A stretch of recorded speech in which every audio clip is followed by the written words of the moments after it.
this is what a 3 lakhs a year salary looks like. And this is what a 6 lakhs a year salary looks like. And if we double it again, this is what a 12 lakhs a year looks like. And this is what a 24 lakhs looks like. And this is 48 lakhs.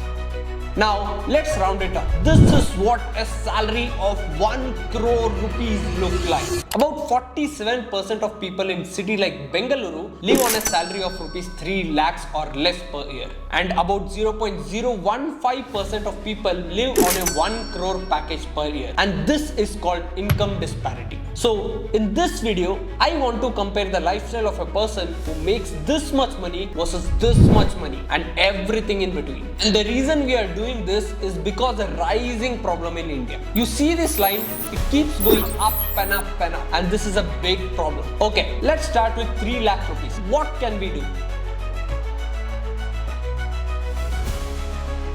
But before we start, we need to assume a couple of things. 1. This person is single, lives alone and in the city of Bengaluru. Now, this would be approximately same in other tier 1 cities in India like Chennai, Hyderabad, Delhi, Kolkata and Ahmedabad. So let's get started. So we found this very interesting data that shows how different earning groups spend their money. Now, a person who earns 3 lakhs a year spends about 40% of his income on housing. That's about rupees 10,000 rupees for housing. So what can you get for rupees 10,000 in Bangalore? Well, the answer is it depends, because each city has expensive areas like these in Bangalore and a little cheaper areas. Of course, a person who only earns this much money will not be able to afford posh areas. So I went online and searched for 10,000 rupees houses on rent in these areas, and I found a house that looks like this: empty 2 BHK apartment. Next cost is transport. So in a city like Bangalore, you either have an option to move around in public transport like metro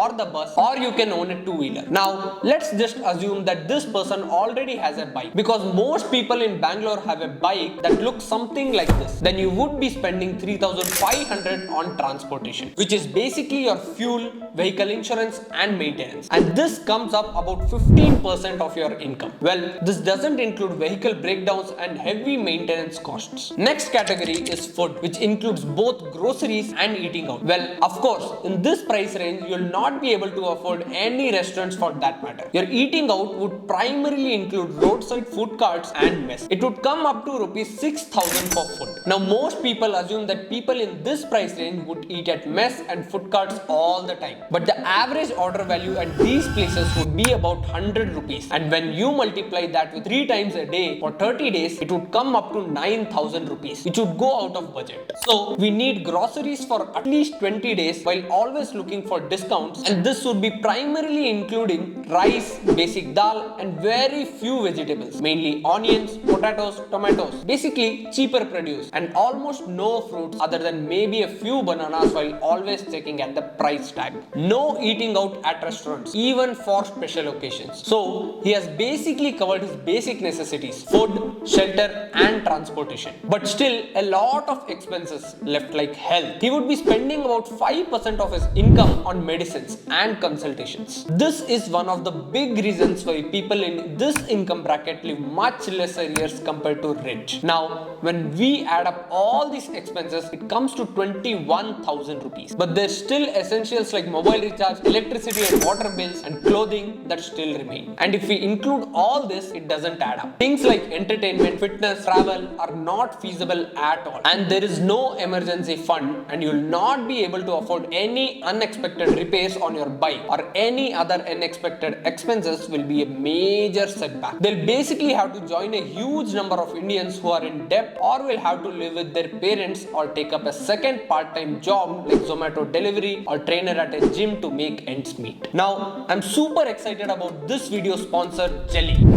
And this is our first sponsor, by the way. Yay! I don't know if I can call this an actual sponsor because I also invested in this brand. If you have seen any of our videos previously, you'll have seen me wear this t-shirt by Jelly in every single one of the videos, because I support how they are eco-friendly and environmentally conscious. And more than anything, they have really cool designs, and this chameleon t-shirt is my favorite. If you are interested, go check them out at jelly.in and use code TBH30 for flat 30% 20% off. Alright, now let's see what we can do with a 6 lakh salary in India. Now, this is the percentage of people that earn 6 lakhs per annum. Unfortunately, the lifestyle doesn't change much when compared to a 3 lakh salary. Well, you can live in a slightly better house that looks like this and own a bike that's probably better than this. That would probably break down all the time, and few more vegetables in your grocery basket such as mushroom, beans, maybe a few more dal, and on special occasions you can even head to basic restaurants like these and also afford to occasionally travel, but not more than 500 kilometers from your place of living. Of course, you will not be able to afford to travel via flights and will have to stick with trains or buses, and your travel stays can probably look like this at best. Now let's add it all up. So the total amount remaining at the end of each month is still rupees 0. Again, if you run into any sort of emergency or would like to travel a little more, you'll be going in debt. Of course, this is much better than 3 lakh salary, but you still need to look at the price tag while you buy groceries. Now let's jump to this income bracket, which is 12 lakhs per annum. If you're earning this much amount, you're in the top 10% of Indian population. Now you're earning almost 75,000 to 80,000 per month. Wait, if you want to understand why 12 lakhs per annum salary is not 1 lakhs per month, go watch this video. With this salary, you'll be able to afford a car. Not so fancy and luxurious one. Let's stick to this one. Let's assume the price of the car is 8 lakhs and you are paying 2 lakhs as down payment from your savings. Your monthly EMI is going to be 14,648 at an interest rate of 8% per annum, which is the average interest rate for a car loan in India. Of course, you will move into a better looking 2 BHK like this one in a better locality. For this house, you will be spending around 30 to 35% of your salary. Also, as you are now in the upper middle class, now you don't have to look at price tags while shopping and can eat out more often. Now, you have started to become a little health conscious, as you can buy all the organic fruits and vegetables and all the nutritious and protein rich meat at the supermarket. After all these big expenses covered, you still have a lot of money left for saving and investing. After savings for a few months, you'll have enough to go on a vacation as well. But you still cannot afford 5-star hotels and spend all your savings. You'll need to plan and travel according to your budget. Alright, now let's come on to 24 lakhs and see what the lifestyle looks like. In this 24 lakhs, you'll pay 7,20,000 to the government as tax. Now you are getting an amount of 1,40,000 per month. When you are earning this much money, the first thing that comes to your mind is to buy a house. Just for this case, let's assume you have been saving for past 10 years and are ready to buy your first home. As per the affordability calculator, you can buy a house worth 70 lakhs, including your savings of rupees 14 lakhs as down payment. For this amount, you'll get a decent 2 BHK flat in a good locality. If you have a good CIBIL score, you'll get a home loan at an interest rate of 8.5%. So your monthly home loan EMI will be 45,093 rupees. Plus maintenance for the house will be 5,000 per month. The maintenance is for the fancy gym and pool facility available at the apartment. You'll also have maid to clean the house and wash utensils and clothes and pay her around 5,000 per month. Now comes the food. Although you cannot afford a private chef at this salary, you can still have meal subscription delivered at your home, which will cost you around 20,000 per month for a 3-course meal. And of course, you can spend 4 to 5,000 every weekend on party and entertainment with your friends. You still have a lot of money left for your Wi-Fi bill, car maintenance, savings and investing. Also, you can plan an international trip yearly once to nearby countries like Singapore, Dubai and Thailand. Alright, now let's increase this to 48 lakhs per annum and see what the budget looks like. Congratulations, you are now officially in top 1% earners of the country. You're probably in a very important position at a big company if you're earning 2,80,000 per month after deducting tax. In 1 month, you're almost making the amount that the first guy was making in a whole year. Making this much money, you can get a really nice house by spending around 30% of your monthly income, which means you can afford a house of around 1.4 crores. You can buy a very good apartment with all the amenities like temperature controlled swimming pool, tennis court, business lounge, jogging track and many such fancy things. This house is gonna cost you 95,000 per month including the maintenance, and a full-time maid and a cook is going to cost you another 30,000 per month. Also, now you'll need a good car to suit your lifestyle and travel around. You'll be spending around 20% of your income on this, which can get you a car like this for the monthly EMI of 60,000 rupees. While traveling abroad for vacation, you can probably spend money on yourself and buy a business class ticket once in a while. A fancy 5-star hotel room will not cause much burden on your wallet. point. Having fancy dinner and spending around 10 to 15,000 in a night will be very common and is not going to cause you any stress. When you are earning this much, money is least of your concern. Your time is more valuable to you. So you buy back your time by spending money and hiring others to do your work, like cooking and cleaning. And you'll always be ready for any emergency. You can easily afford a private room at the hospital. With the insurance you bought, which covers almost everything. After all these expenses, you're still left with a lot of money. So you're investing your money in the stock market. Your money is growing continuously and making you more wealth day by day. But even in this crazy income bracket, you've seen people getting broke. They try to show off their luxurious lifestyle and spend more money on things that don't matter. So let's move on to the next one. Next, we have 1 crore rupees a year. This is the amount of money that some people actually make in a city like Bengaluru. They're either CEO or managing director of a huge company. These people don't care about their salary because they are mostly paid in stocks and not in cash. For them,